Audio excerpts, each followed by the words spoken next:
Millionaire invited his ugly secretary to dinner, but froze when she arrived looking like a goddess.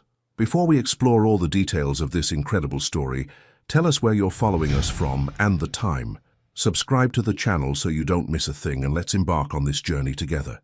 The elevator hummed its familiar tune as it climbed to the 42nd floor, carrying Clara Johnson toward another day of deliberate invisibility. She adjusted her oversized glasses and smoothed down her hair, already twisted into the same tight bun she'd worn for the past 3 years. Her charcoal blazer hung loose over a simple white blouse, chosen specifically to blend into the corporate beige of Walker Industries. Most people would call her plain. Clara preferred the word strategic. The elevator dinged, and she stepped into the pristine marble lobby of the executive floor. Her low heels clicked softly against the polished surface as she made her way to her desk, a modest station positioned just outside the glass-walled office of Alexander Walker, CEO and heir to a business empire that spanned 3 continents. "Morning, Clara." The greeting came from Jennifer, the marketing director, who barely glanced up from her phone. "Good morning," Clara replied, her voice measured and professional. She'd perfected this tone, pleasant enough to avoid rudeness, forgettable enough to avoid attention. As she settled into her chair and powered up her computer, Clara caught a glimpse of herself in the dark monitor screen. 26 years old, honey-brown skin that she kept deliberately makeup-free, full lips pressed into a neutral line, and intelligent dark eyes hidden behind lenses that were probably 2 sizes too large. Her grandmother's voice echoed in her memory. "Sometimes the smartest thing a woman can do is let them underestimate her, baby girl." The office began to fill with the usual morning chaos. Executives rushed past her desk, discussing quarterly reports and merger possibilities, treating her like part of the furniture. She preferred it that way. From her position, she could observe everything while revealing nothing about herself. At exactly 8:30 a.m., Alexander Walker emerged from the private elevator that led directly to his penthouse office. Clara didn't look up immediately, but she felt the familiar shift in the room's energy. Conversations became more hushed, postures straightened, and the air seemed to crackle with the kind of authority that money and power commanded. He was imposing without trying to be, 6 feet 3 inches of tailored perfection, with dark hair that probably cost more to maintain than Clara made in a month. His steel-grey eyes missed nothing, and his jaw was set in the permanent line of someone accustomed to being obeyed without question. Today he wore a navy suit that fit him like it had been sculpted rather than sewn, paired with a crisp white shirt and a tie the color of old money. "Ms. Johnson." His voice was deep, clipped and utterly impersonal as he paused at her desk.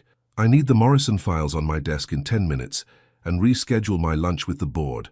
Something's come up." "Of course, Mr. Walker." She kept her eyes on her computer screen, fingers already flying across the keyboard. "Would you prefer the lunch moved to tomorrow at 1, or would Thursday work better with your schedule?" "Thursday." He was already walking away, speaking over his shoulder. "And call my attorney. Tell him the Singapore deal needs to be expedited." Clara made the necessary notes, sent the required emails, and had the Morrison files perfectly organized on his desk within 8 minutes. Through the glass wall of his office, she could see him on the phone, one hand running through his hair, in what she'd learned was his tell for frustration. His jaw was tighter than usual, and there was a tension in his shoulders that suggested the Singapore deal wasn't going as smoothly as expected. She'd been watching Alexander Walker for 3 years, learning his patterns, his moods, his preferences. Not out of romantic interest. She'd never been foolish enough to develop feelings for a man who looked through her like she was made of glass. But understanding him made her job easier, and job security was everything to a woman who'd grown up with none. Her phone buzzed with a text from her younger brother. "Rent's due Friday. You good for your half?" Clara glanced at her bank balance on her phone screen and felt the familiar knot in her stomach. Between her portion of the rent for the small 2-bedroom apartment they shared in Queens, her student loan payments, and helping their mother with medical bills, her paycheck disappeared faster than morning dew. But Damon was in his senior year of college, and she'd be damned if she'd let him drop out for money when he was so close to his engineering degree. "Yeah, I've got it," she typed back, then immediately opened her banking app to transfer money from her savings that were getting dangerously thin. "Ms. Johnson." Alexander's voice cut through her financial anxiety. He was standing in his doorway, looking irritated. "The Morrison client called. Apparently there's an error in the contract you prepared." Clara's spine straightened. She never made errors in contracts. "I'll pull the file and review it immediately, sir." "See that you do." This deal is worth $30 million. I can't afford mistakes. The implication hung in the air like smoke. Your mistakes. Clara bit the inside of her cheek to keep her expression neutral, but inside, irritation flared hot and bright. She'd been preparing Alexander's contracts for 3 years without a single error, but he was ready to assume this one was her fault before even investigating. She pulled up the Morrison file, cross-referenced it with the original terms, and within minutes found the discrepancy. The client had requested last-minute changes that weren't reflected in the contract Alexander had signed. Clara had sent him an email about the changes yesterday at 6 p.m., an email that was still sitting unread in his inbox. She printed out her email, highlighted the relevant sections, and walked into his office. Alexander was leaning back in his leather chair, speaking into his headset in rapid-fire sentences about market projections. Clara placed the printout on his desk and waited. When he finished his call, he glanced at the paper, then at her. For a moment, something flickered across his face. Was it embarrassment? "I see," he said slowly. "The client made last-minute changes." "Yes, sir. I sent notification yesterday evening, but I understand you had the charity gala to attend. Would you like me to prepare the revised contract now?" Alexander studied her face for a moment longer than usual, and Clara had the strangest sensation that he was actually seeing her. Not just the reliable secretary who handled his schedule, but her. His eyes lingered on her face in a way that made her pulse quicken unexpectedly. "Yes," he said finally. "And Ms. Johnson? Good catch." It wasn't an apology, but from Alexander Walker, it was acknowledgement. As Clara returned to her desk, she caught herself wondering what it would be like if he looked at her like that more often, like she was a person worth noticing. Then she shook her head and opened the Morrison file. Dangerous thoughts like those were exactly why she kept her hair in a bun and her dreams carefully locked away. After all, invisible women were safer women, even if, sometimes, safety felt an awful lot like disappearing.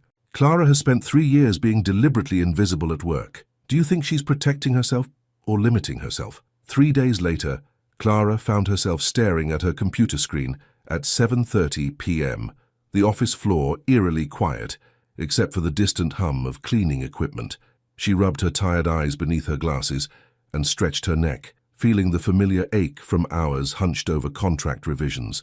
The Singapore deal had exploded into a maze of legal complications, and she'd spent the entire week coordinating between lawyers, translators, and Alexander's increasingly frustrated demands for updates. Her stomach growled, reminding her that the granola bar she'd grabbed at lunch was hardly sufficient fuel for a 14-hour workday. But Damon had texted earlier about needing help with his final project presentation, and their mother had called twice about changing insurance providers, responsibilities that would have to wait until she finished the quarterly expense reports that Alexander needed first thing tomorrow. "Still here, Ms. Johnson." Clara's fingers froze over the keyboard. She turned to find Alexander standing behind her, his tie loosened and the top button of his shirt undone. It was the most casual she'd ever seen him, and something about the sight made her pulse skip unexpectedly. "Just finishing the quarterly reports, Mr. Walker. They'll be ready for your morning review." He moved closer, and she caught a hint of his cologne, something expensive and woodsy that probably cost more than her monthly Metro card. "What time did you get in this morning?" 7:15, she answered automatically, then immediately regretted the honesty. It made her sound pathetically eager to please. Alexander frowned. "And you're still here at—" He glanced at his Rolex. 7:30. "That's over 12 hours, Ms. Johnson." Clara kept her expression neutral. "The Singapore contracts required extensive revision, and Mrs. Pemberton from accounting needed the quarterly summaries expedited for the board meeting. I wanted to ensure everything was perfect." "Mrs. Pemberton?" Alexander's jaw tightened. Did she happen to mention that her request wasn't actually due until next Friday? Heat flushed Clara's cheeks. She'd spent 6 hours on reports that weren't urgent, sacrificing her evening because she'd trusted another department's timeline without verifying it herself. No, sir." She made it sound immediate. "Lydia Pemberton has a habit of making her poor planning everyone else's emergency." Alexander's voice carried an edge of irritation, but surprisingly it didn't seem directed at Clara. "You shouldn't have to work 14-hour days because other people can't manage their schedules." Clara stared at him, genuinely surprised. In 3 years, Alexander had never shown concern for her work-life balance. She wasn't even sure he'd realized she had a life outside the office. "It's fine, really. I don't mind staying late when needed." "When needed, yes. When convenient for others? No. He paused, studying her face with that same intensity she'd noticed the other day. Have you eaten dinner? The question was so unexpected that Clara blinked. What? Dinner. Food. Have you had any since lunch? I had a granola bar. That's not dinner. Alexander glanced at his watch again, then seemed to make a decision. There's a corporate dinner tonight. The Meridian Industries merger celebration. I need someone there who actually understands the contract details in case questions arise. Clara felt her stomach drop. Corporate dinners were for executives, people who mattered, people who weren't her. Sir, I think perhaps one of the vice presidents would be more appropriate. The vice presidents didn't spend the last 3 days restructuring the merger terms. You did. His grey eyes fixed on hers with an intensity that made her feel suddenly exposed. I need someone competent, Ms. Johnson. Someone who won't smile and nod when they should be taking notes. The compliment, if that's what it was, sent an unexpected warmth through her chest, but the practical part of her brain immediately began calculating obstacles. I don't have appropriate attire for a corporate dinner, Mr. Walker, and I'd need time to— The dinner doesn't start until 9. That gives you time to go home and change. He pulled out his phone and began typing. I'll have a car pick you up at 8:30. The restaurant is Le Bernardin. Clara's eyes widened. Le Bernardin. She'd seen it featured in magazines, the kind of place where appetizers cost more than her weekly grocery budget. Mr. Walker, I really don't think— Ms. Johnson. His voice carried the tone he used for closing arguments. This isn't a social invitation, it's work. Essential work that requires your expertise. Will you be available? When he put it like that, what choice did she have? Yes, sir. Good. Alexander was already heading toward the elevator, then paused and looked back. And Ms. Johnson, don't overthink it. You've earned your place at that table more than half the people who'll be there. The elevator doors closed behind him, leaving Clara alone with her racing thoughts and the sudden realization that she had exactly 50 minutes to transform herself from invisible secretary to someone appropriate for the most exclusive restaurant in Manhattan. She gathered her things with hands that trembled slightly, her mind spinning through her limited wardrobe options. The black dress she'd worn to her college graduation was probably her best bet, though it was 3 years old and definitely more job interview than corporate merger celebration. As she rode the elevator down to the lobby, Clara caught her reflection in the polished steel doors. For the first time in years, she really looked at herself, not the carefully constructed professional persona, but the woman underneath. Her grandmother's voice whispered again, "Sometimes the smartest thing a woman can do is let them underestimate her." But what happened when you were tired of being underestimated? What happened when someone finally offered you a seat at the table you'd been setting for 3 years? Clara stepped into the cool New York evening, her heart pounding with a mixture of terror and something that felt dangerously like excitement. She had 50 minutes to decide who she wanted to be when she walked into that restaurant. For the first time in her adult life, invisible didn't feel like the safest option. The Blacktown car would arrive in exactly 47 minutes, and Clara Johnson was about to discover that some invitations changed everything. Clara stood in front of her bedroom mirror, barely recognizing the woman staring back at her. The black dress, her only formal option, fit differently than she remembered. 3 years of rushed lunches and stress had carved subtle curves into her frame, and the fabric now hugged her body in ways that made her breath catch. She'd released her hair from its perpetual bun, letting her natural curls fall in soft waves past her shoulders. Without her oversized glasses, replaced by contacts she rarely wore, her dark eyes seemed larger, more expressive. Her hands shook as she applied lipstick, a deep burgundy she'd bought on impulse months ago and never had the courage to wear. The transformation was subtle yet profound, like watching a butterfly emerge from a cocoon she'd built around herself. "Damn, Clara." Her voice was barely a whisper in the small apartment. "Who are you?" Her phone buzzed. "Car arriving in 5 minutes." Panic fluttered in her chest. She grabbed her small black purse, the only one appropriate for such an occasion, and took one last look in the mirror. The woman looking back was confident, elegant, radiant. Everything Clara had convinced herself she wasn't. The elevator ride down to the lobby felt endless. When she stepped outside, a sleek black Mercedes waited at the curb. The driver, a distinguished man with kind eyes, opened the door for her. "Miss Johnson, I'm Byron, Mr. Walker's driver. You look lovely this evening." "Thank you," Clara murmured, settling into the leather seat that probably cost more than her monthly rent. Through the tinted windows, she watched familiar streets blur past, each mile taking her further from her comfort zone. 20 minutes later, Byron pulled up to Le Bernardin. The restaurant's understated elegance was exactly what Clara had expected, and exactly what intimidated her most. Soft lighting spilled onto the sidewalk, and well-dressed figures moved like shadows behind the floor-to-ceiling windows. "Mr. Walker asked me to escort you to the private dining room," Byron said gently, as if sensing her hesitation. Clara nodded, straightened her shoulders, and stepped out of the car. The moment her heels touched the pavement, she felt the shift. The way heads turned, conversations paused, eyes followed her movement. It was unsettling and thrilling in equal measure.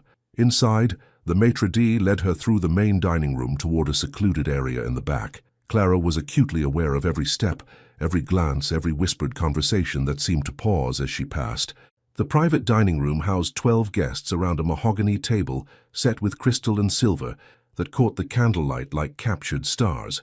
Clara recognized several faces from business magazines and financial news programs, titans of industry whose decisions moved markets and shaped economies, but none of that registered the moment she saw Alexander. He stood near the far wall, wineglass in hand, deep in conversation with a silver-haired man she recognized as the CEO of Meridian Industries. Alexander was gesturing slightly as he spoke, his profile sharp against the warm lighting, completely at ease in a world of power and influence. Then he turned, and time seemed to suspend itself. Alexander's steel-grey eyes found hers across the room, and Clara watched his expression shift from polite attention to something raw and unguarded. His wineglass paused halfway to his lips. His conversation died mid-sentence. For several heartbeats they simply stared at each other across the elegant space. It was the CEO of Meridian who broke the spell, following Alexander's gaze and letting out a low whistle. "Well, Walker, you certainly know how to make an entrance. Who's the stunning woman?" Alexander seemed to remember how to breathe. He set down his wineglass and crossed the room with purposeful strides, never breaking eye contact with Clara.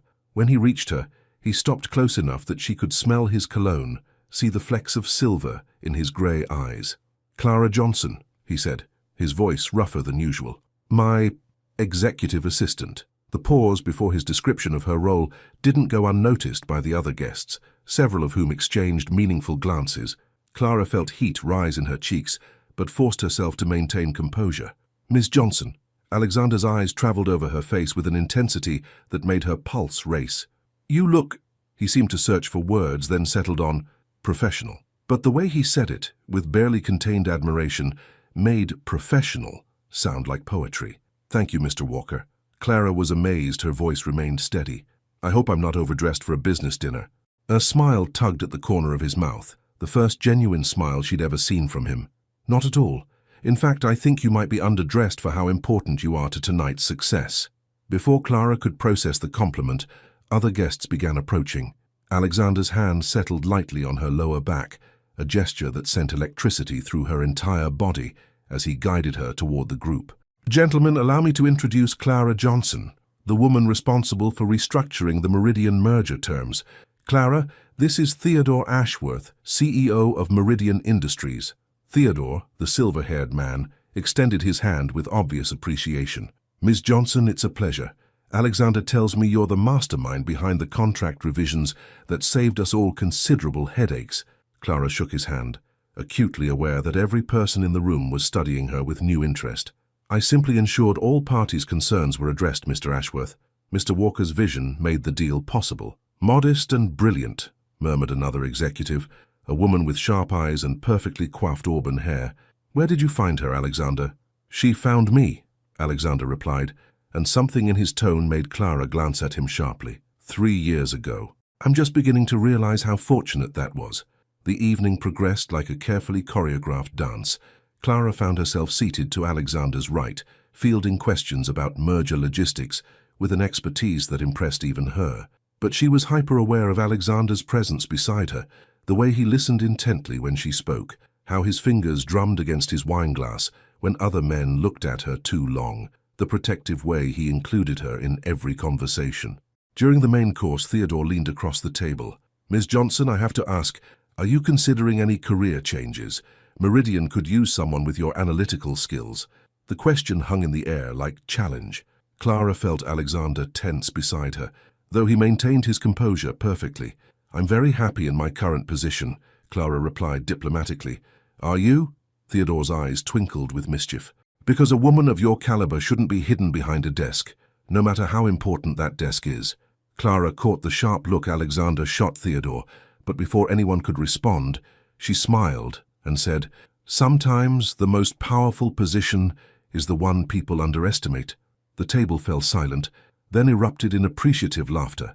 Alexander's eyes met hers, and in them she saw something new, respect, admiration, and something deeper that made her heart race. As the evening wound down and guests began to leave, Clara found herself standing beside Alexander, near the restaurant's entrance. The night air was cool against her skin, and the city lights blurred around them like a dream. "That was—" Alexander began, then stopped. "Clara, you were extraordinary tonight." She looked up at him, this powerful man who suddenly seemed vulnerable in the soft light spilling from the restaurant. "I was just being myself. That's what made it extraordinary." His voice was quiet, intimate. "I've been blind for 3 years, haven't I?" Clara felt something fundamental shift between them, a recognition that this night had changed everything. The careful professional distance they'd maintained was dissolving, replaced by something electric and dangerous and wonderful. "Maybe we both have been," she whispered. Alexander stepped closer, and Clara's breath caught. For a moment, she thought he might kiss her right there on the sidewalk, with all of Manhattan as witness. Instead, he reached up and gently tucked a curl behind her ear, his fingers lingering against her cheek. "Let me take you home," he said softly. And Clara realized that home might never mean the same thing again.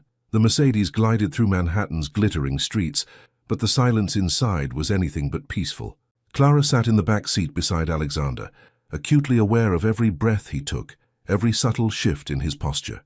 The city lights painted moving shadows across his face, and she found herself studying his profile. The strong line of his jaw, the way his fingers drummed against his knee in a rhythm that matched her racing heartbeat. "Byron," Alexander's voice cut through the quiet, "take the scenic route, through Central Park." "Of course, sir," came the reply from the front seat. Clara turned to look at him, confused. Her queen's apartment was in the opposite direction. "Mr. Walker, I know where you live." His grey eyes met hers in the dim light. I'm not ready for this evening to end." The honesty in his voice made her chest tighten. This was uncharted territory for both of them, the careful professional boundaries they'd maintained for 3 years dissolving with each passing moment. As they entered Central Park, the city's chaos softened into something more intimate. Tree-lined paths curved ahead of them, lit by old-fashioned lampposts that cast pools of golden light on the empty road. "Tell me something," Alexander said, turning slightly to face her. "How long have you been hiding?" Clara's breath caught. "I don't know what you mean." "Yes, you do." His voice was gentle but insistent. "That woman in there tonight, brilliant, confident, commanding respect from men who've been in business longer than you've been alive, that's who you really are. So why have you spent 3 years pretending to be invisible?" Clara looked out the window, watching the dark expanse of the park roll past. The question cut deeper than she'd expected. "Because invisible women don't get hurt," she said quietly. "Hurt how?" She was quiet for so long that Alexander probably thought she wouldn't answer. When she finally spoke, her voice was barely above a whisper. "When I was 22, fresh out of college, I got hired at a financial firm in downtown Brooklyn. Small company, but I was so excited. My first real job, decent pay, chance to prove myself." Clara's fingers twisted in her lap. "The senior partner took notice of me right away, said I was special, that he saw potential in me." Alexander's jaw tightened, but he remained silent. "For 6 months I thought I was advancing because of my skills. Late meetings, weekend projects, special assignments. I felt so proud, so chosen." Clara's laugh was hollow. "Then I found out he was having the same special meetings with 2 other young women in the office. When I confronted him, when I threatened to report him," she shrugged. "Suddenly my work wasn't good enough anymore. Suddenly I was making errors that needed correction. Within 2 months I was fired for performance issues." The Mercedes had stopped at a red light, but Alexander didn't seem to notice. His hands were clenched into fists on his knees. "Clara," he said, and her name sounded different in his voice, softer, more personal. "What happened to you was not your fault. I know that. Now." She finally met his eyes. "But it taught me something valuable. When you're remarkable, you become a target. When you're invisible, you're safe. And so you made yourself invisible." "I made myself strategic." Clara straightened, some of her natural fire returning. "I learned that I could be more effective working behind the scenes, that I could accomplish more when people underestimated me. I built walls that protected me while still allowing me to excel. Alexander was quiet for a long moment, studying her face in the passing streetlight. But walls that keep pain out also keep everything else out. The observation hit Clara like a physical blow. What's that supposed to mean? It means, Alexander said, reaching over to take her hand, that in protecting yourself from the wrong kind of attention, you may have also shut out the right kind. His thumb brushed across her knuckles, and Clara felt electricity shoot up her arm. The simple touch was more intimate than anything she'd experienced in years. What kind of attention is the right kind? She asked, though her voice came out breathier than intended. Alexander's eyes darkened. The kind that sees your brilliance and wants to celebrate it, not exploit it. The kind that recognizes your strength and wants to stand beside it, not diminish it. The kind that looks at you and thinks... He paused, seeming to wrestle with his words. The kind that thinks you're extraordinary, just as you are. Clara's heart was pounding so hard she was certain he could hear it. Alexander, I know this complicates things, he said quickly. I know I'm your boss, and there are rules and professional boundaries and a dozen reasons why this is complicated. But Clara, what I felt tonight, what I've been feeling, it's not going away just because it's inconvenient. The car had stopped, and Clara realized they were outside her building in Queens. The modest brick apartment complex looked shabby compared to the luxury they'd just left, but Alexander didn't seem to notice the contrast. Byron cleared his throat softly. We've arrived, Miss Johnson. But neither Clara nor Alexander moved. They sat in the charged silence, hands still connected, the weight of unspoken possibilities hanging between them. I should go, Clara said finally, though she made no move toward the door. So you should, Alexander agreed, though his grip on her hand tightened slightly. My brother will be wondering where I am. Of course. And tomorrow is Thursday, the Hartwell presentation. Right. The presentation. Neither of them moved. Finally, Clara laughed, a soft, genuine sound that seemed to surprise them both. We're being ridiculous. Alexander's smile was rueful, completely ridiculous, but his eyes were warm, affectionate. Clara, can I ask you something? What? Tomorrow, when you come into the office, will you still be hiding? The question was loaded with meaning. Clara understood that he wasn't just asking about her appearance or her professional demeanor. He was asking if she was ready to step out from behind the walls she'd built, to risk being seen completely. I don't know, she answered honestly. This is all very new for me. For me too, Alexander admitted. But I meant what I said earlier. You've been hiding in plain sight for 3 years, and I've been too blind to see what was right in front of me. I don't want to be blind anymore. Clara looked up at her apartment building, then back at Alexander's earnest face. Something fundamental had shifted tonight, and there was no going back to the safe, invisible version of herself. Alexander, what happens now? Now, he said, reluctantly releasing her hand and reaching for the door handle. I walk you to your door like a gentleman. Tomorrow we figure out how to navigate whatever this is becoming, and somewhere in between, we both stop pretending that tonight didn't change everything. As they walked up the steps to her building, Clara felt the evening air cool against her skin and realized that she wasn't the same woman who had left this apartment 3 hours ago. That woman had been invisible by choice. This woman, the one walking beside Alexander Walker with her heart pounding and her future suddenly full of terrifying possibilities, this woman was about to learn what it meant to be truly seen. And despite her fears, despite the complications, despite everything logical that told her to retreat back into safety, Clara Johnson was ready to find out who she could become when she finally stepped into the light. Thank you, she said as they reached her door, for tonight, for seeing me. Alexander's smile was soft, genuine. Thank you for letting me. As his footsteps faded down the hallway, Clara leaned against her door and wondered if some transformations were irreversible. She was about to find out. Clara stared at her reflection in the bathroom mirror at 6:30 a.m., her hands trembling as she reached for her hair tie. The woman looking back at her bore little resemblance to the invisible secretary who had inhabited this same space yesterday morning. Even without makeup, even in her simple cotton pajamas, there was something different in her eyes, a spark that hadn't been there before. She twisted her hair into the familiar bun, then stopped. Alexander's words echoed in her memory. Tomorrow, when you come into the office, will you still be hiding? Clara released her hair, letting the soft curls fall around her shoulders. Her hands shook as she applied a touch of mascara and the burgundy lipstick from last night. When she slipped on her contact lenses instead of her oversized glasses, the transformation was subtle but unmistakable.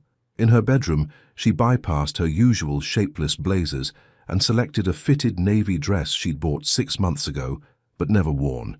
It was still professional, still appropriate, but it actually fit her body instead of hiding it. Her phone buzzed with a text from Damon.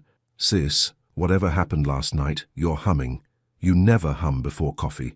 Clara paused, realizing she had indeed been humming unconsciously. When had she started doing that? The subway ride to Manhattan felt different too. She found herself making eye contact with other passengers, offering small smiles to the woman reading beside her, even helping an elderly man with his heavy grocery bag. It was as if stepping out of her invisible shell had made the entire world more vivid. But as the elevator climbed toward the 42nd floor, familiar anxiety began creeping in. What if last night had been some sort of temporary madness? What if Alexander regretted everything he'd said? What if she'd misread the entire situation and was about to make a fool of herself? The elevator doors opened and Clara stepped into the executive floor with her heart pounding. "Oh my God, Clara!" The exclamation came from Dalia Martinez, one of the junior executives who had always been friendly but distant. Now she was staring at Clara with undisguised amazement. "You look... wow. Did you do something different with your hair?" Before Clara could respond, more heads turned. Conversations paused. The same attention that had terrified her for 3 years suddenly felt manageable, different. "Just trying something new," Clara replied, surprised by how steady her voice sounded. She made her way to her desk, acutely aware of the curious glances following her movement.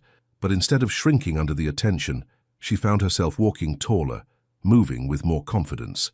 At exactly 8:30 a.m., the private elevator dinged, and Alexander stepped out. Clara's breath caught. He looked impeccable as always. Charcoal grey suit, crisp white shirt, silver tie that brought out his eyes. But when his gaze found hers across the office, something electric passed between them that made her forget how to breathe. Alexander stopped walking. For several seconds, they simply looked at each other, and Clara was certain everyone in the office could feel the charged energy crackling between them. Then Alexander smiled, not his usual professional nod, but a genuine warm smile that transformed his entire face. "Good morning, Ms. Johnson," he said as he approached her desk, his voice carrying a note of appreciation that made heat bloom in her cheeks. "Good morning, Mr. Walker." She was amazed her voice remained professional when her heart was beating like a hummingbird's wings. "You look..." He paused, seemingly searching for appropriate words in a very public setting. "Well rested." The comment was innocuous enough for their audience, but his eyes told a different story entirely. Clara felt herself blushing. "Thank you, sir. Your Hartwell presentation materials are ready for review." "Excellent." Alexander glanced around the office, noting the curious stares they were attracting. "Could you bring them to my office? I'd like to discuss the strategy." As Clara gathered the presentation files, she was aware of Dahlia and several other colleagues exchanging meaningful looks. The office gossip network would be buzzing within the hour. Inside Alexander's office, he closed the door and turned to face her. The professional mask he wore in public fell away, replaced by something raw and honest. "Clara," he said softly, "you didn't hide." "No," she whispered, "I didn't." "How do you feel?" Clara considered the question seriously. "Terrified, exhilarated, like I'm walking around without skin." She paused. "Alive." Alexander moved closer, close enough that she could smell his cologne, see the flecks of silver in his grey eyes. "You're beautiful," he said simply. "You were beautiful yesterday and the day before that, and every day for 3 years, but now you're letting the world see it too." Clara's chest tightened with emotion.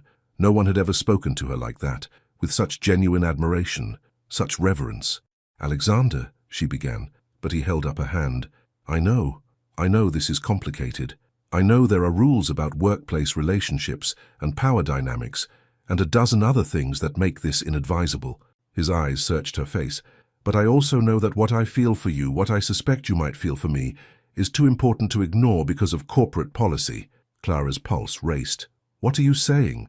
"I'm saying that I'd like to take you to dinner. Not a business dinner, not a corporate obligation. A real date where we can talk without worrying about who's watching or what it means for office politics." The invitation hung between them like a bridge Clara could either cross or burn down. "And if I say yes?"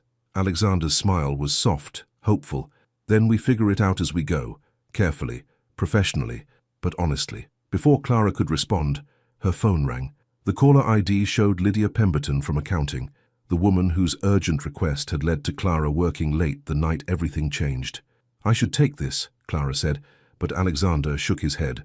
"Let it go to voicemail. Lydia's crises can wait 5 minutes."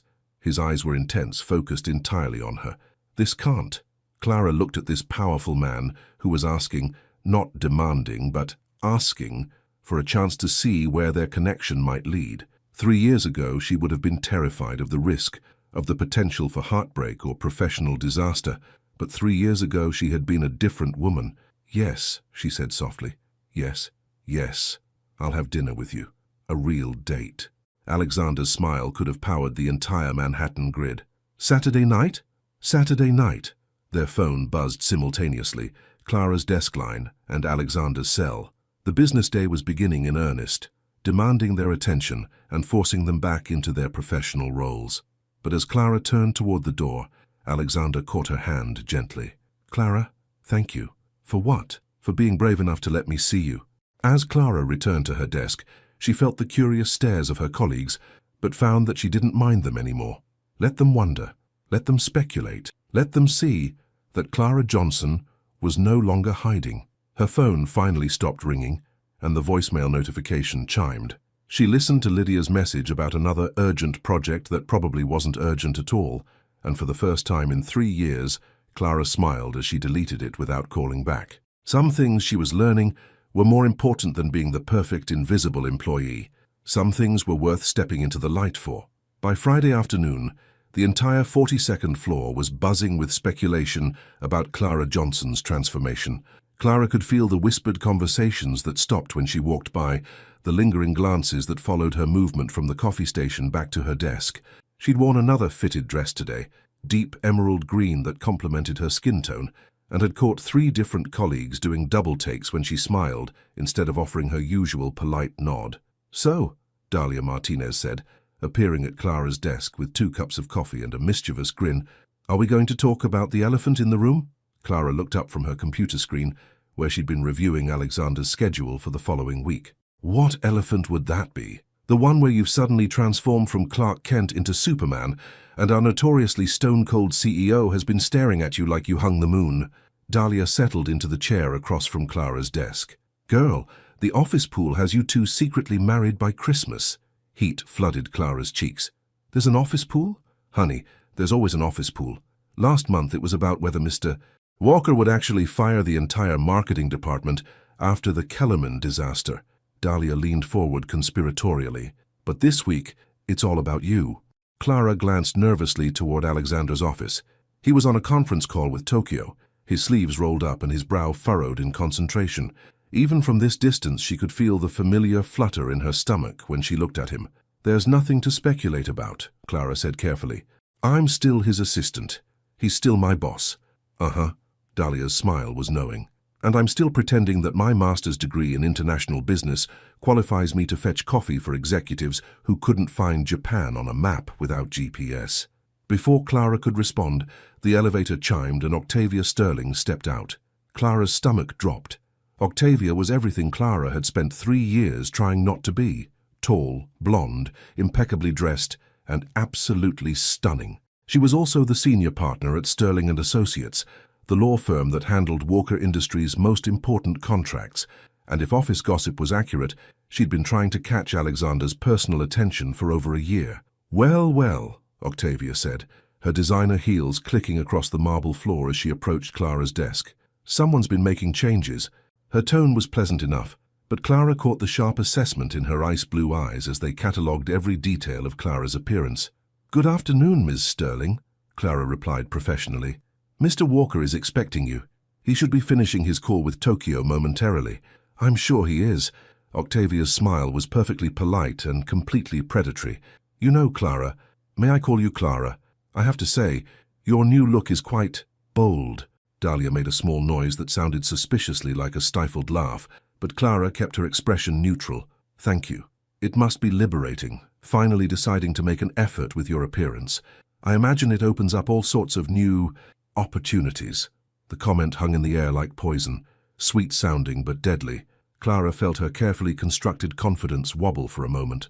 Then Alexander's office door opened, and he stepped out, still adjusting his tie after his conference call. His eyes immediately found Clara, and the warm smile that spread across his face was so genuine, so unguarded, that several nearby conversations stopped entirely. "Octavia," he said, finally noticing his waiting appointment.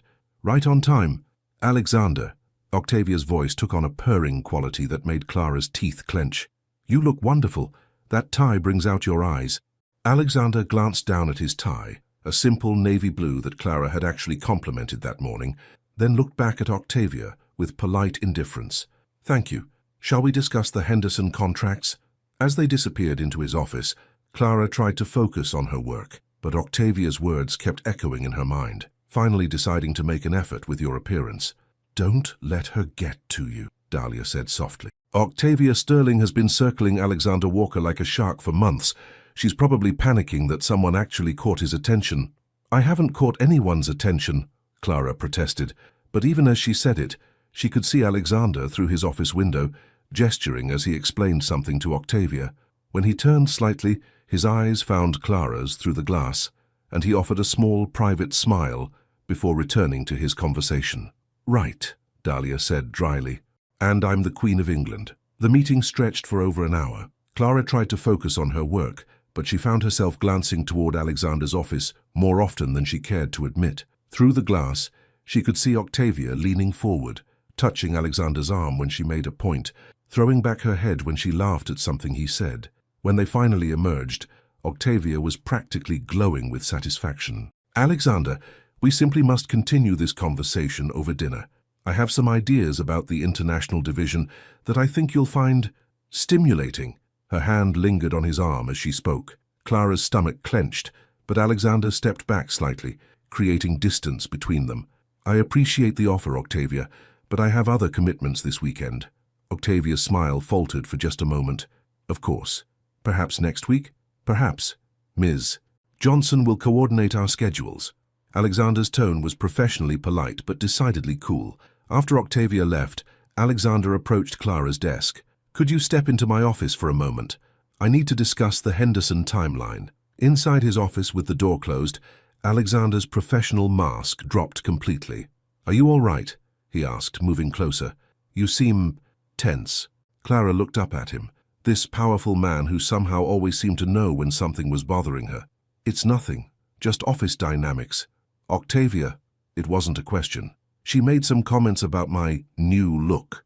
Clara tried to keep her voice light, but Alexander's expression darkened. "What kind of comments?" "Nothing overt, just," Clara shrugged, "implications that I'm suddenly making an effort to get attention." Alexander was quiet for a long moment, his jaw tight with controlled anger. "Clara, look at me." She met his eyes, and the intensity there took her breath away. "You are brilliant, beautiful, and remarkable, not because of what you wear or how you style your hair, but because of who you are. Anyone who tries to diminish that is threatened by your light, not concerned about your choices." Clara felt tears prick at her eyes.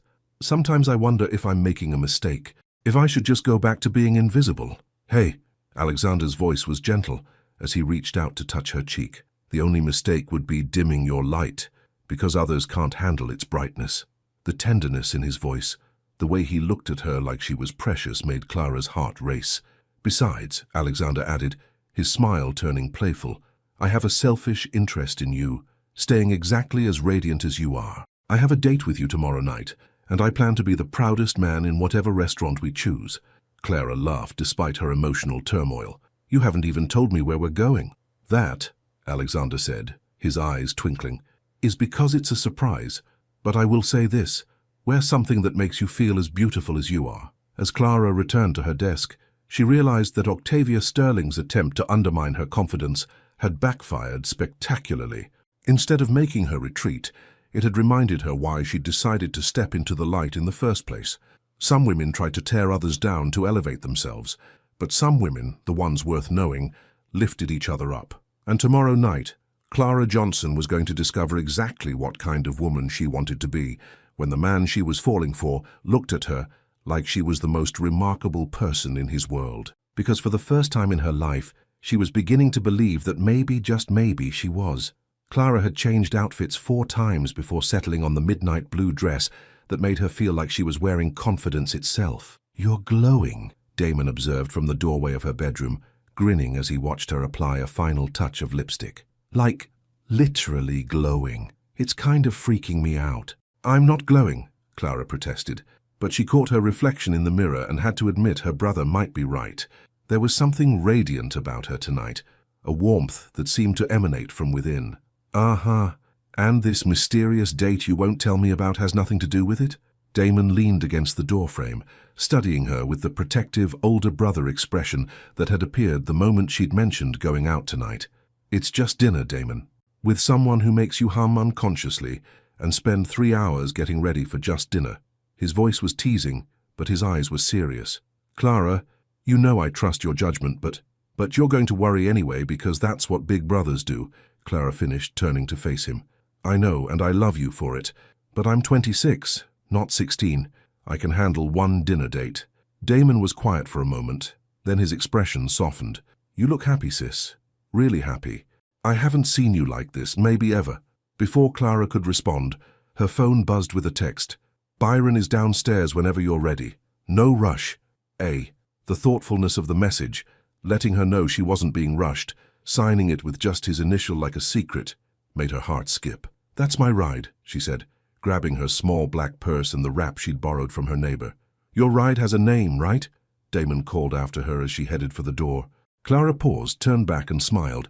"His name is Alexander, and Damon, I think you're going to like him."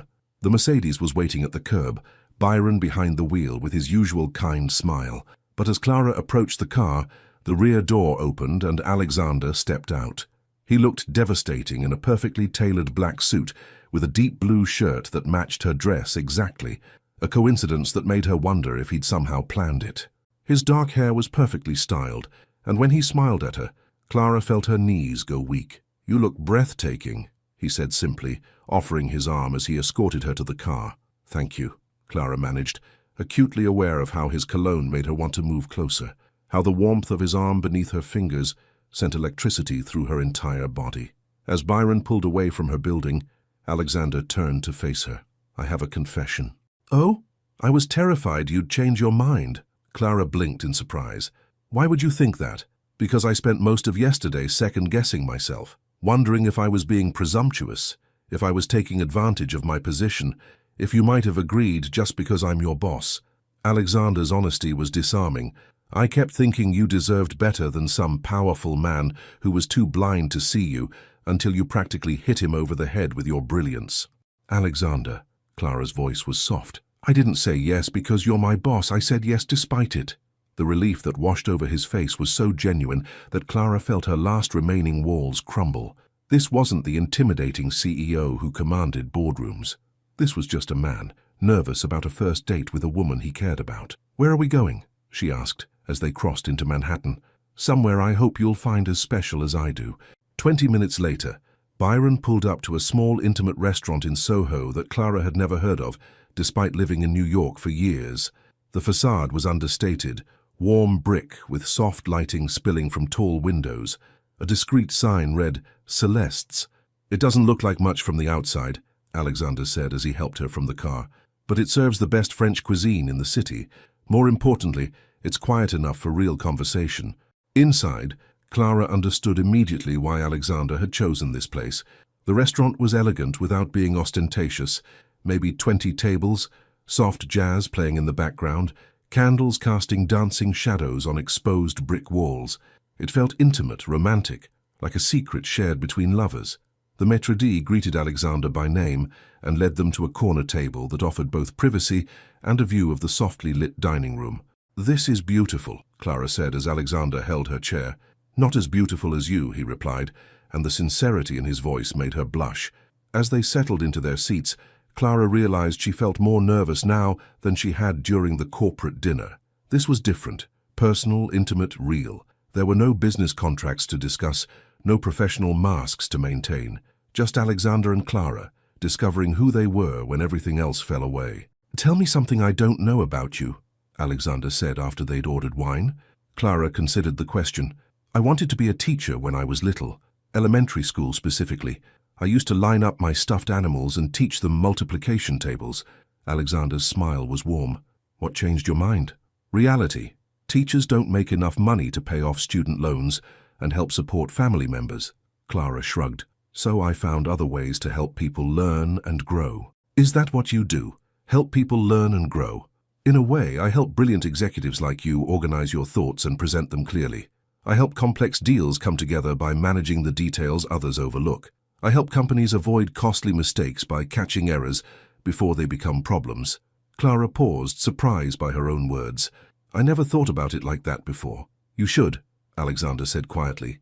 You should think about it exactly like that. Their conversation flowed as easily as the wine. Alexander told her about growing up in Connecticut, about the pressure of inheriting a business empire he'd never asked for, about his complicated relationship with a father who'd valued profit over people. Clara shared stories about helping Damon through college, about their mother's strength in raising 2 children alone, about the small moments of joy she found in organizing chaos into clarity. Can I ask you something personal? Alexander said as they shared dessert, a decadent chocolate souffle that Clara had initially protested ordering. More personal than everything we've already discussed? Much more personal. His eyes grew serious. Are you happy, Clara? Not content, not satisfied, happy? The question caught her off guard. She set down her spoon and really considered it. I'm becoming happy, she said finally. For the first time in my adult life, I feel like I'm becoming the person I was meant to be instead of the person I thought I had to be. And what's the difference? Clara looked across the table at this man who asked the right questions, who listened to her answers like they mattered, who looked at her like she was remarkable. The person I thought I had to be was invisible, safe, careful, never to want too much or reach too high. The person I'm becoming wants things. Big, scary, wonderful things. She takes risks. She believes she deserves good things. Clara's voice dropped to a whisper. She believes she deserves to be loved. Alexander reached across the table and took her hand. She's right. The simple words carried so much weight, so much promise, that Clara felt tears prick at her eyes. Alexander, what are we doing here? Really? Honestly? I think we're falling in love. His thumb brushed across her knuckles. And it terrifies me because I've never felt anything like this before. And it thrills me because I never thought I could feel anything like this at all. Clara's heart stopped, then started again at double speed. We barely know each other. I've watched you work for 3 years. I've seen how you treat people when you think no one is looking. I've witnessed your kindness, your intelligence, your strength. I may not know your favorite color or whether you prefer mountains or beaches, but Clara, I know your heart, and it's extraordinary. Before Clara could respond, Alexander signaled for the check. Let's get out of here. There's somewhere else I want to take you. 20 minutes later, they stood on the observation deck of the Empire State Building. The city spread out below them like a glittering carpet. The late evening air was cool, and Alexander had draped his jacket around Clara's shoulders without being asked. Mountains or beaches? He asked, standing behind her with his hands resting lightly on her arms. What? Earlier you said I didn't know if you preferred mountains or beaches, so I'm asking. Clara leaned back against his chest, feeling his warmth, his strength, his steady heartbeat. Mountains. I like the way they make you feel small and infinite at the same time. Favorite color? Deep blue, like the ocean just before a storm. Coffee or tea? Coffee in the morning. Tea when I'm thinking. Thinking about what? Clara turned in his arms, looking up at his face illuminated by the city lights. Tonight? Thinking about whether this is really happening or if I'm going to wake up tomorrow and discover I dreamed the whole thing. Alexander's smile was soft, tender. It's really happening. And then he was kissing her. Soft and sweet and perfect, with the entire city of New York as their witness. Clara felt herself melt into him, felt 3 years of careful distance dissolve in the space of a heartbeat. When they finally broke apart, both breathing hard, Alexander rested his forehead against hers. Clara Johnson, he whispered, you are going to change my entire world. Is that a promise? She whispered back. It's a fact. As they stood there, wrapped in each other and the magic of the moment, Clara realized that Octavia Sterling had been wrong about one thing. She hadn't changed her appearance to get attention. She'd changed her life to make room for love. And love, she was discovering, looked exactly like Alexander Walker's smile in the moonlight. Clara woke up Monday morning with Alexander's goodbye kiss still tingling on her lips and the certainty that everything was about to change. They'd spent Sunday together, a lazy afternoon in Central Park, dinner at a tiny Italian place in the village, hours of conversation that flowed like wine. But now, standing in front of her bathroom mirror at 6:45 a.m., reality was setting in with the force of a cold shower. How exactly did one navigate being in love with their boss? Her phone buzzed with a text from Alexander. "Good morning, beautiful. Looking forward to seeing you today. A." The message made her smile despite her anxiety. Even in text form, he managed to be both personal and appropriately vague in case anyone else saw it. She selected a burgundy wrap dress that made her feel confident but professional, let her hair fall in soft waves, and applied just enough makeup to highlight her natural features. The woman in the mirror looked happy, radiant even, but Clara wondered if everyone would be able to read the change written across her face. The subway ride to Manhattan felt different today. Not nervous different like last week, but charged with possibility. Clara found herself smiling at strangers, humming softly under her breath, radiating the kind of joy that came from being thoroughly, completely happy. But the moment she stepped off the elevator onto the 42nd floor, she sensed trouble. Conversations stopped abruptly when she appeared. Dalia Martinez shot her a warning look from across the room. And standing near the reception desk, looking like she'd been waiting for exactly this moment, was Octavia Sterling. At 8:15 a.m., 30 minutes before the office officially opened. "Clara," Octavia's voice carried across the nearly empty floor with theatrical surprise. "How lovely to see you. You look absolutely glowing this morning." Clara's stomach clenched. "Good morning, Ms. Sterling. You're here early." "Last-minute contract revisions," Octavia said smoothly, moving closer. "I hope you had a pleasant weekend." The question sounded innocent enough, but Clara caught the sharp calculation in Octavia's ice-blue eyes. "Yes, thank you. Very relaxing." "How wonderful. I imagine New York offers so many opportunities for relaxation. The restaurants alone, Le Bernardin, Celeste's, all those charming little places in Soho." Clara's blood went cold. Celeste's wasn't well known enough to mention casually. Octavia had to have seen them there, or had someone else see them. The realization hit her like a physical blow. Their private, perfect evening hadn't been as private as they'd thought. "I wouldn't know," Clara said carefully. "I don't get out much." "Oh, I'm sure you don't." Octavia's smile was razor-sharp. "Though I did think I caught a glimpse of someone who looked remarkably like you on Saturday evening. Stunning dress, by the way. Midnight blue is definitely your color." Before Clara could respond, Alexander's private elevator chimed, and he stepped out looking devastatingly handsome in a charcoal suit. His eyes immediately sought Clara's, and the warm smile that spread across his face was so genuine, so unguarded, that several nearby staff members turned to follow his gaze. Then he noticed Octavia, and his expression shifted to professional courtesy. "Octavia, you're here early." "Contract revisions," she said, but her attention was focused on the way Alexander's gaze kept drifting back to Clara. "I was just telling Clara how lovely she looks this morning, positively radiant. Wouldn't you agree?" Alexander's jaw tightened almost imperceptibly. "Ms. Johnson always looks professional." "Professional, yes, but there's something else, isn't there? Something that suggests she had a particularly enlightening weekend." The threat in Octavia's voice was subtle but unmistakable. Clara felt panic rising in her chest. If Octavia made their relationship public before they'd figured out how to handle it professionally, it could destroy everything: Alexander's reputation, her job, their future. "Octavia," Alexander's voice carried the edge of steel that made board members tremble. "Perhaps we should discuss those contract revisions in my office." "Of course." But as Octavia gathered her briefcase, she turned back to Clara with a smile that was pure venom. "Clara, we should have coffee sometime. I'd love to hear about your career development strategies." The moment they disappeared into Alexander's office, Dahlia appeared at Clara's desk like a concerned fairy godmother. "Okay, spill. What was that about?" "I think Octavia Sterling saw me somewhere she shouldn't have," Clara said quietly, sinking into her chair. "Saw you where and with whom?" Dahlia's eyes widened. "Oh my God, Clara, please tell me you're not involved with a married man or something equally catastrophic." "It's not catastrophic," Clara said, but her voice lacked conviction. "At least, I didn't think it was." Through Alexander's office window, she could see him and Octavia in what appeared to be an intense conversation. Octavia was leaning forward, speaking animatedly, while Alexander sat rigid in his chair, his face a mask of controlled fury. Clara's phone rang, startling her from her surveillance. The caller ID showed her mother's number. "Hi, Mama. Clara, baby. I need to talk to you about something."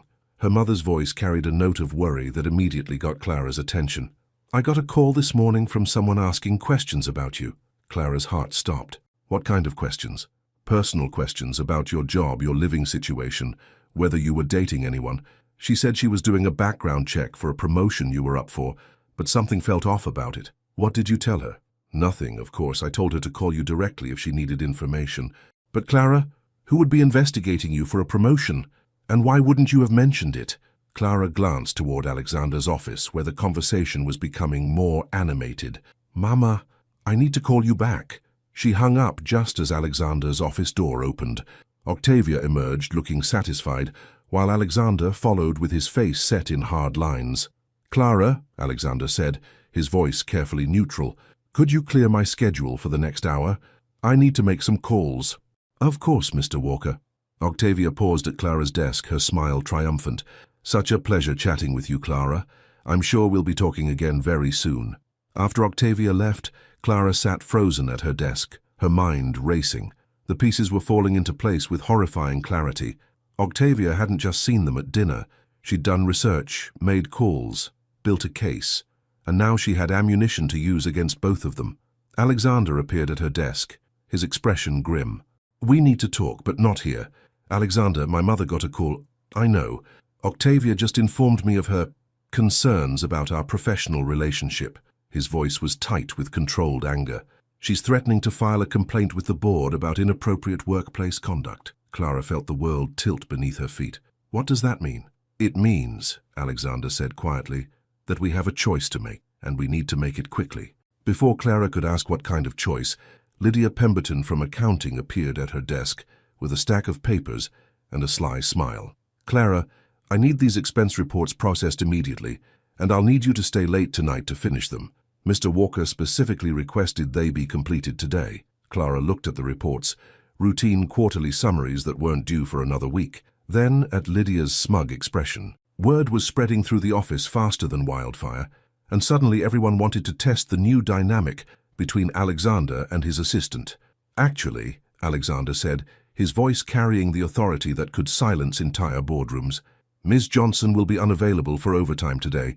The reports can wait until their actual due date." Lydia's smile faltered. "But sir, I thought—" "You thought incorrectly." Alexander's grey eyes were ice cold. "Ms.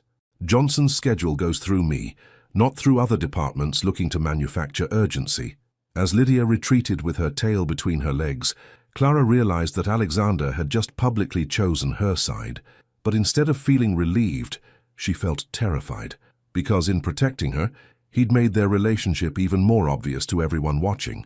And in a building full of ambitious people looking for leverage, obvious was dangerous. "Alexander," she whispered, "what are we going to do?" His eyes met hers, and in them she saw determination, fear, and something that looked like love preparing to fight for its life. "We're going to figure it out," he said quietly, "together." But as Clara looked around the office at the curious stares and whispered conversations, she wondered if love would be enough to survive what was coming, because Octavia Sterling had just declared war, and Clara Johnson was about to discover whether she was strong enough to fight for the happiness she'd only just learned to believe she deserved. At 7:30 p.m., Clara found herself standing in the rain outside a small cafe in Greenwich Village, her heart hammering against her ribs. Alexander had texted her an address and a simple message: "We need to talk away from the office. Please come." The urgency in those few words had sent ice through her veins. Whatever conversation they were about to have, it was the kind that could change everything. She pushed through the cafe's glass door, shaking raindrops from her coat. The place was warm and dimly lit, with mismatched furniture and the comforting smell of coffee and pastries. Alexander sat in a corner booth, still wearing his suit but with his tie loosened, and his usual perfect composure cracked around the edges.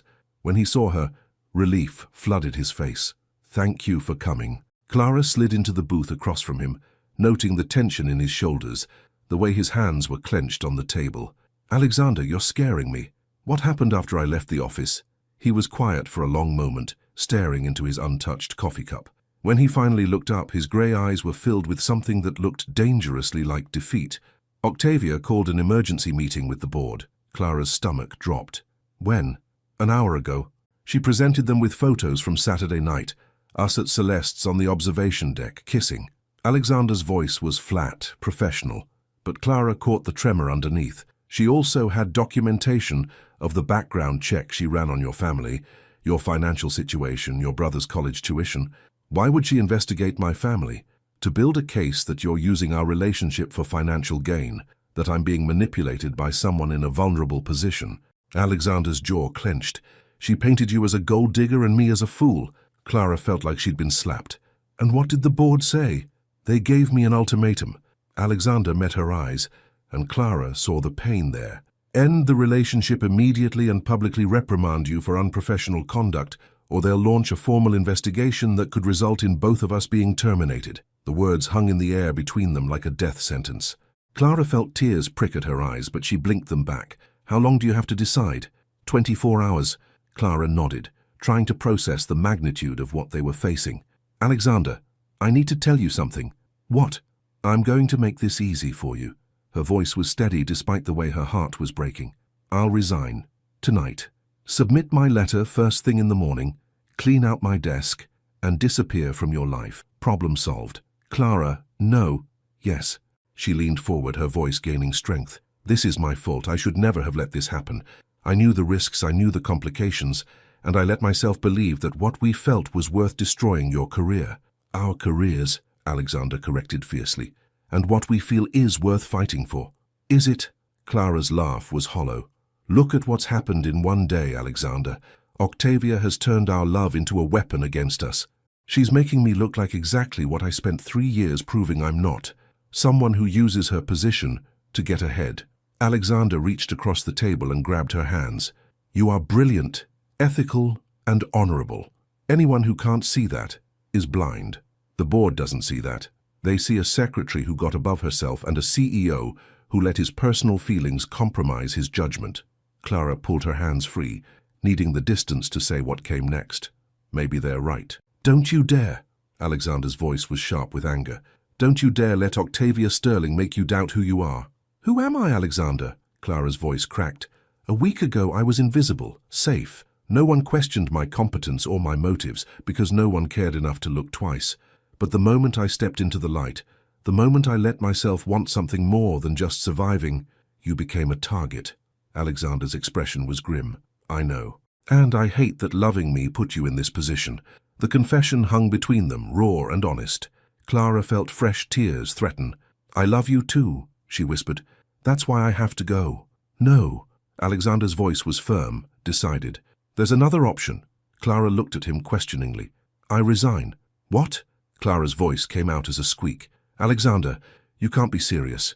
Walker Industries is your family's legacy. It's everything you've worked for. It's a business, Clara. A very successful business that will survive perfectly well under new leadership. Alexander's eyes were intense, focused entirely on her. But there's only one you, and I'm not losing you to corporate politics and petty jealousy. Clara stared at him, unable to process what he was saying. You would give up everything? For me? I would give up everything except you. His voice was quiet but certain. Clara, what if we both resigned? What if we took the choice away from them entirely? And do what? We both need jobs, Alexander. I have student loans, my mother's medical bills, Damon's tuition. Theodore Ashworth offered you a position at Meridian Industries last week, remember? Alexander leaned forward, warming to his theme. And I've been getting offers from headhunters for years. We don't have to let them destroy us. We can choose our own future. Clara felt a flutter of hope, quickly followed by terror. That's incredibly risky. So is love. Alexander's smile was soft, vulnerable. Clara, 3 days ago, you told me you were tired of being invisible. Well, I'm tired of being trapped in a life that doesn't leave room for the things that matter most. Before Clara could respond, her phone buzzed with a text from Damon. Emergency. Can you come home? Mum's in the hospital. Clara's face went white as she read the message. I have to go. My mother. I'll drive you, Alexander said immediately, already standing and throwing money on the table. No, you don't understand. Clara. His voice was gentle but firm. Whatever's happening with your family, you don't have to face it alone anymore. The 20-minute drive to Queens passed in tense silence. Clara's mind raced between worry for her mother and the impossible choices they'd been discussing. When they arrived at the modest apartment building, Damon was waiting outside, pacing. What happened? Clara asked, rushing to her brother. She collapsed at work. They think it's stress-related, but they're running tests. Damon's eyes were red with worry. Clara, the medical bills alone are going to bankrupt us, and if she can't work, we'll figure it out, Clara said automatically, but her voice lacked conviction. How could they figure it out when she might not have a job tomorrow? Alexander stepped forward, extending his hand to Damon. You must be Clara's brother. I'm Alexander Walker. Damon's eyes widened with recognition, then narrowed with suspicion. You're her boss. Among other things, Alexander replied diplomatically. Which hospital is your mother at? As they drove to the hospital, Clara sat in the back seat with Damon, while Alexander navigated traffic with focused efficiency. At a red light, their eyes met in the rearview mirror. We'll continue our conversation later, Alexander said quietly. Family first. But Clara knew that their conversation was academic now.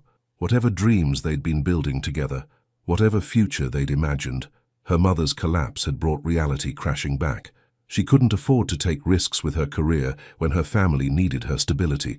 Love, she realized, was a luxury she couldn't afford. Not when the people she loved most were counting on her to be practical, reliable, invisible Clara Johnson, the woman who always chose duty over desire, even when it broke her heart. Clara stood outside the Walker Industries boardroom at 10:30 a.m. Tuesday morning, her resignation letter folded in her trembling hands. Her mother was stable, exhausted and overwhelmed, but stable. The doctors had confirmed it was stress-related, exacerbated by working 2 jobs while trying to hide her financial struggles from her children. The medical bills would be substantial, but manageable, if Clara kept her current salary and benefits. If she had any salary and benefits after the next 10 minutes, through the frosted glass doors, she could see the silhouettes of the board members seated around the massive conference table. Alexander sat at the head, his posture rigid, facing questions she couldn't hear but could imagine. Clara had been summoned to provide her perspective on the situation, which everyone knew was corporate speak for defend yourself before we destroy your career. She'd spent the night crafting her resignation letter, each word carefully chosen to protect Alexander, while accepting full blame for their inappropriate relationship. It was the safe choice, the invisible choice, the Clara Johnson choice. But as she stood there, remembering her mother's words from the hospital bed the night before, doubt crept in. Baby, her mother had whispered, squeezing Clara's hand with surprising strength. I didn't raise you to play small.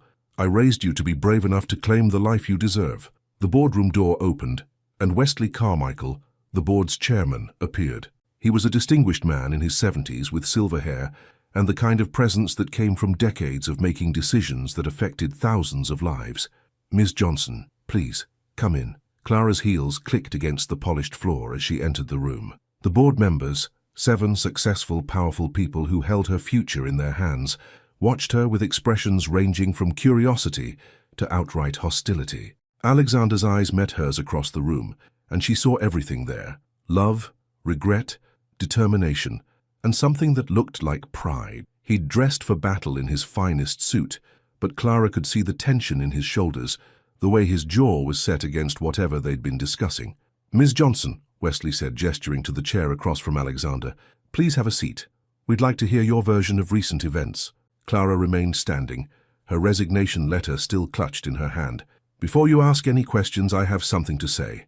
Murmurs rippled around the table, but Wesley nodded. Proceed. Clara looked around the room, at these people who held so much power, and realized something profound. She wasn't afraid of them anymore. 3 years ago, you hired me as Alexander Walker's executive assistant. In that time, I have managed his schedule, organized his contracts, coordinated international deals worth hundreds of millions of dollars, and ensured that this company ran smoothly behind the scenes. Clara's voice was steady, clear.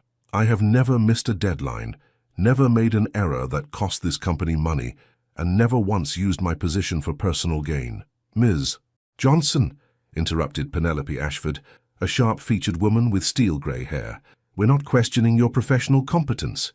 We're questioning your judgment in pursuing a romantic relationship with your direct supervisor. You're right, Clara said simply. My judgment was questionable, but not in the way you think. Alexander leaned forward, clearly surprised by her response. My questionable judgment, Clara continued, was in believing that I had to choose between being professional and being human. For 3 years, I made myself invisible, because I thought that was what success looked like for someone like me. I hid my intelligence, my personality, my dreams, everything that made me who I am because I was afraid that being seen would make me a target. She turned slightly to look at Alexander. I was right to be afraid. The moment I stopped hiding, I became exactly the kind of target I'd spent years avoiding. But here's what I learned. Being invisible doesn't make you safe. It just makes you disappear. Ms. Johnson, Wesley said gently, what exactly are you telling us? Clara straightened her shoulders and looked him directly in the eye. I'm telling you that Alexander Walker is the most ethical, principled, honorable man I've ever worked with. He never once treated me as anything other than a valued colleague until I made the choice, my choice, to let him see who I really was. When he fell in love with me, it wasn't because I was his subordinate. It was despite the fact that I was his subordinate. That's a very touching sentiment, Penelope said coldly, but it doesn't change the fact that workplace relationships between supervisors and their direct reports create liability issues for this company. You're absolutely right, Clara agreed, which is why I'm prepared to transfer to another department. Theodore Ashworth at Meridian Industries has offered me a position as senior contract analyst. I'm qualified for the role, it's a significant advancement in my career, and it removes any conflict of interest. The room fell silent. Clara could see the board members exchanging glances, recalculating their position. However, Clara continued, and her voice took on a harder edge, I want to address the accusations that have been made against my character.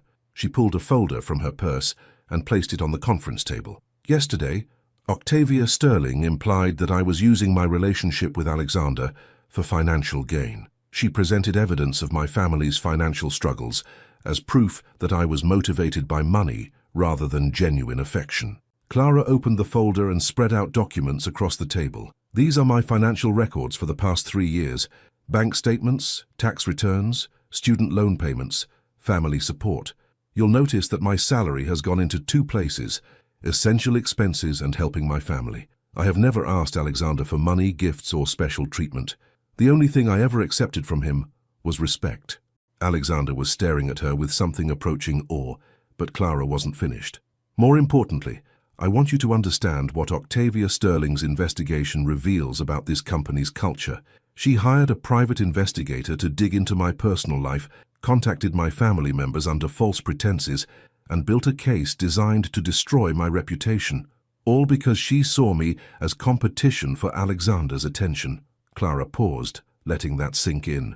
If this is how Walker Industries handles workplace conflicts, with intimidation, investigation, and character assassination, then maybe the problem isn't my relationship with Alexander. Maybe the problem is that this company allows certain people to weaponize personal vendettas under the guise of corporate policy. The silence that followed was deafening. Clara could see several board members shifting uncomfortably, clearly recognizing the implications of what she'd said. Wesley cleared his throat. Ms. Johnson, are you suggesting that Ms. Sterling's actions were inappropriate?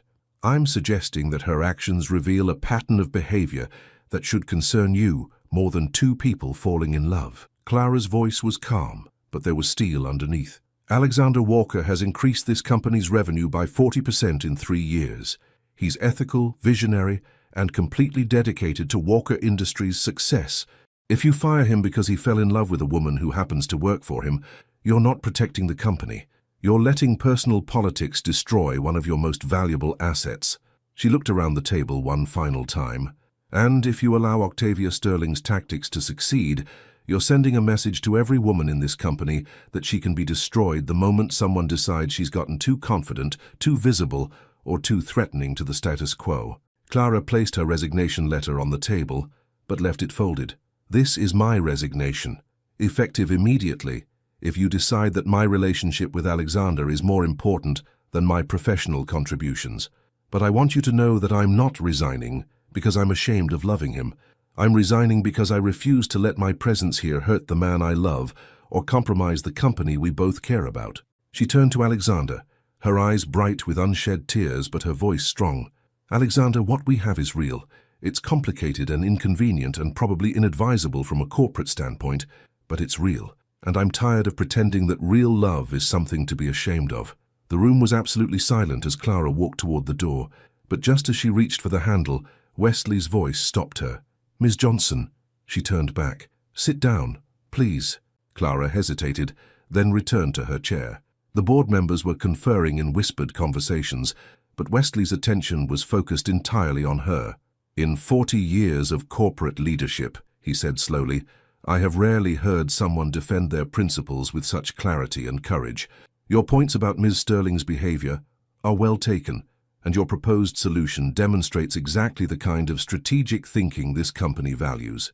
He looked at Alexander, then back at Clara. "If Meridian Industries is truly offering you a senior analyst position, and if you're genuinely interested in pursuing it, then Walker Industries would be foolish to stand in your way. In fact, given our ongoing partnership with Meridian, having someone of your caliber working there could benefit both companies." Clara's heart began to race. "Are you saying—" "I'm saying that love is not a corporate liability when it's handled with integrity and professionalism, which, from everything I've observed today, it has been." Wesley smiled. "Ms. Johnson, I think you've found a solution that serves everyone's interests." Alexander was looking at her like she'd just moved mountains. "Clara, you're brilliant. We'll need to be careful about appearances during the transition," Wesley continued.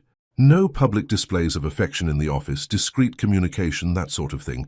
But if you can maintain professional boundaries during your remaining time here, I see no reason why your relationship should be anyone's business but your own." Clara felt tears of relief beginning to fall. "Thank you. Don't thank me. You fought for yourself, and you won." Wesley's eyes twinkled. "Though I do have one question." "Yes? Are you actually happy, Ms. Johnson? Because that's what matters most in the end." Clara looked across the table at Alexander, who was watching her with such love and admiration that she felt her heart might burst. "Yes," she said softly, "I'm happy." And for the first time in her adult life, Clara Johnson meant it completely. 6 months later, the autumn sun streamed through the floor-to-ceiling windows of Clara's corner office at Meridian Industries, casting golden light across the contract proposals scattered on her mahogany desk. Senior Contract Analyst. The nameplate still made her smile every time she saw it. Clara leaned back in her leather chair, a far cry from the modest station outside Alexander's office, where she'd spent 3 years making herself invisible. From here, on the 38th floor, she could see Walker Industries building across the Manhattan skyline, its glass facade glinting in the afternoon light. Her phone buzzed with a text from Alexander. "How's my brilliant girlfriend handling the Morrison acquisition?" She typed back. "Your brilliant girlfriend just saved Meridian $3 million by catching a clause their legal team missed. Dinner at 7. You're extraordinary. Yes to dinner, but I'm cooking. Your brother's joining us. Something about needing relationship advice." Clara laughed, shaking her head. Damon had been skeptical of Alexander at first, but 6 months of watching him treat Clara like she hung the stars had won him over completely. Now, her 22-year-old brother regularly sought relationship counseling from the man who'd once intimidated Fortune 500 CEOs. A knock at her door interrupted her thoughts. "Come in." Theodore Ashworth entered, carrying 2 cups of coffee and wearing the satisfied smile of a CEO whose gamble had paid off spectacularly. "Thought you might need caffeine. The Morrison people are singing your praises. Apparently you caught something their entire legal team missed." "Just fresh eyes on old problems," Clara replied, accepting the coffee gratefully. "Sometimes being the outsider is an advantage." "Sometimes being brilliant is an advantage," Theodore corrected. "Clara, I have a proposition for you." Clara raised an eyebrow. "I'm listening." "The Singapore office needs a director of international contracts. It's a significant promotion. You'd be overseeing all of our Asian-Pacific deals, managing a team of 12 analysts and working directly with government liaisons." Theodore paused. "It's also a chance to build something from the ground up." Clara's pulse quickened. 6 months ago, the offer would have been unthinkable, both the position itself and her confidence that she could handle it. "That sounds incredible, but you're wondering about Alexander. We just figured out how to make this work. Long distance would be—" "Who said anything about long distance?" Theodore's smile was mysterious. "Walker Industries has been discussing opening an Asian office for years. I happen to know Alexander's been looking for the right opportunity to expand internationally." Clara stared at him. "Theodore, what are you plotting?" "Nothing. Everything. The kind of opportunity that comes along once in a lifetime for people brave enough to take it." He set down his coffee cup. "Think about it, but don't think too long. Singapore waits for no one." After Theodore left, Clara sat in her office watching the city bustle below, her mind racing. 6 months ago, she'd been afraid to wear her hair down to work. Now she was being offered the chance to run international operations on the other side of the world. The woman she'd been would have been terrified of such a dramatic change. The woman she'd become was exhilarated by the possibilities. At 7 p.m. sharp, Clara knocked on the door of Alexander's penthouse apartment in Upper East Side. He'd moved out of the stark, cold place he'd lived in before, choosing something warmer, more inviting, more like a home where laughter was welcome. "It's open," came his voice from the kitchen. Clara entered to find Alexander at the stove, sleeves rolled up, hair slightly mussed, stirring something that smelled incredible. Damon was perched on a bar stool, gesturing animatedly as he told some story that had Alexander laughing.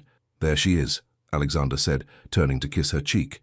"The woman who just became a legend at Meridian Industries." "Hardly," Clara protested, but she was glowing from his praise. "Damon, what's this about needing relationship advice?" Her brother grinned sheepishly. "There's this girl in my engineering program, Lucia. She's incredible, brilliant, funny, beautiful. But I think she's out of my league." "Why?" Clara asked, settling onto the stool beside him. "Because she's already published 2 papers on sustainable energy, speaks 4 languages, and yesterday she fixed a problem with our group project that had me stumped for weeks." Damon shook his head. "She's extraordinary. I'm just me." Clara and Alexander exchanged a look, the kind of silent communication that had developed between them over months of learning each other's thoughts. "Damon," Clara said gently, "what makes you think extraordinary women don't want to be with men who appreciate their extraordinariness?" I don't want her to think I'm intimidated by how smart she is." "Then don't be intimidated," Alexander said, plating their dinner. "Be amazed, there's a difference." "What do you mean?" Alexander looked at Clara, his eyes warm with affection. "When someone remarkable lets you see who they really are, you have 2 choices. You can be intimidated by their light, or you can be grateful that they're sharing it with you." Clara felt her heart flutter the way it did every time Alexander looked at her, like she was the most wonderful surprise of his life. "The question isn't whether you're good enough for her," Clara added. "The question is whether you're brave enough to show her who you really are. Because extraordinary women don't fall for perfection, Damon. We fall for authenticity." As they shared dinner, Clara found herself studying the 2 most important men in her life. Damon growing into the confident, principled man she'd always known he could become. Alexander, relaxed and happy in a way that would have been unimaginable a year ago. And herself, sitting in a beautiful apartment, discussing international career opportunities and her brother's love life with equal excitement, no longer afraid to take up space in the world. After dinner, as Damon left for his study group, with considerably more confidence about approaching Lucia, Alexander and Clara stood on his balcony overlooking Central Park. "Theodore made me an interesting offer today," Clara said, leaning against the railing. "Singapore?" Clara turned to stare at him. "How did you—" "Because Theodore Ashworth is many things, but subtle isn't one of them. He's been dropping hints for weeks about exciting opportunities for power couples willing to take risks." Alexander's smile was amused. "Also, I may have mentioned to him that I've been researching Asian markets. Alexander Walker, have you been plotting behind my back?" "I've been hoping," he corrected. "There's a difference." Clara was quiet for a moment, looking out over the city that had become home, thinking about the woman she'd been when she first arrived here 7 years ago, scared, defensive, determined to make herself small enough to survive. "Are you interested?" she asked. "Really? Clara, 6 months ago I was prepared to give up everything for the chance to build a life with you. You think I'd hesitate to relocate for the chance to build an empire with you?" She turned to face him fully. "It would be a big risk. The biggest risks lead to the biggest rewards." Alexander reached for her hands. "Besides, I'm not worried. I'll be working with the woman who convinced a boardroom full of skeptical executives to let her rewrite the rules of corporate romance." Clara laughed. "When you put it like that, is that a yes?" "It's a, let's talk seriously about the logistics and timeline and what we'd be giving up and what we'd be gaining." Very analytical. Very you. Alexander's eyes sparkled. "I love your mind, Clara Johnson. Just my mind, among other things." He pulled her closer. "Your courage, your heart, your terrible habit of humming when you're happy. The way you make me want to be better than I ever thought I could be." Clara felt tears prick at her eyes, not of sadness but of overwhelming gratitude for this life she'd been brave enough to claim. "Alexander, Ask me again in 6 months if I'm happy." "Why 6 months?" Clara smiled, thinking of Singapore, of new challenges, of the adventure waiting for them on the other side of the world, because I have a feeling the answer is only going to get better. As they stood there, wrapped in each other's arms with the city sparkling below them, Clara thought about the woman who used to hide behind oversized glasses and shapeless blazers. That woman had been surviving, but she hadn't been living. This woman, confident, loved, and ready to take on the world, this woman was finally completely, radiantly alive. And the best part? This was only the beginning, the end. Would you have made the same choice Clara did, fighting for love instead of choosing safety? What did this story teach you about the courage it takes to step into your own light? Your participation means a lot to the channel. Please share your thoughts in the comments. Thank you so much for watching until the end.